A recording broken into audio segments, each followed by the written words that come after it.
সবুজ, প্রধানমন্ত্রীর আজ কি কর্মসূচি রয়েছে?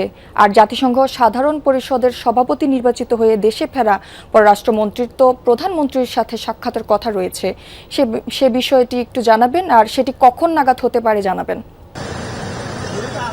প্রধানমন্ত্রীর যে সারাদিনের কর্মসূচি, সেই কর্মসূচির মধ্যে এই পররাষ্ট্রমন্ত্রী যেহেতু দেশে ফিরেছেন সকালবেলায় 9:30টার দিকে মূলত তিনি বাংলাদেশে নামেন এবং নামার পরই তিনি এইখানে প্রধানমন্ত্রীর সঙ্গে দেখা করতে আসার কথা, যদিও সেটি প্রধানমন্ত্রীর যে কর্মসূচি রয়েছে সেই কর্মসূচির মধ্যে এই সাক্ষাৎটি নেই, অর্থাৎ অনির্ধারিত একটি বৈঠকের কথা রয়েছে, যেহেতু তিনি সভাপতি নির্বাচিত হয়েছেন জাতিসংঘের সাধারণ পরিষদের 81তম অধিবেশনে। এবং এটি এই যে জাতিসংঘের সদস্য দেশগুলো রয়েছে সেই সদস্য দেশগুলোর বাংলাদেশের প্রতি যে অগাধ আস্থা এবং গ্রহণযোগ্যতা সেটির এই প্রতিফলন হয়েছে এই যে নির্বাচিত হওয়া সেটির এটি, এবং বাংলাদেশের বর্তমান সরকারের একটি কূটনৈতিক বিজয় বলা যায়। সেই কারণেই মূলত তিনি দেশে সেই পররাষ্ট্রমন্ত্রী 81তম অধিবেশনের সভাপতি নির্বাচিত হওয়ার পর প্রধানমন্ত্রীর সঙ্গে সাক্ষাৎ করবেন, এটি অনুমানই ছিল এবং সেটি হয়তো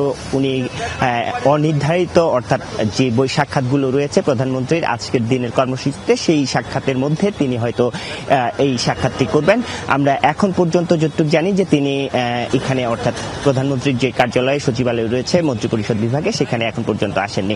আমরা যতটুকু জানতে পেরেছি তিনি আসলে এই যে তিনি 1 বছরের জন্য সভাপতি নির্বাচিত হয়েছেন, এটি পূর্ণকালীন সভাপতি, অর্থাৎ এই 1 বছর তিনি এই পররাষ্ট্রমন্ত্রীর যে দায়িত্ব রয়েছে সেই দায়িত্বে থাকবেন কিনা নাকি ছুটিতে যাবেন, সেই বিষয়গুলো মূলত প্রধানমন্ত্রীর সঙ্গে আলাপ আলোচনা করবেন ছুটিতে।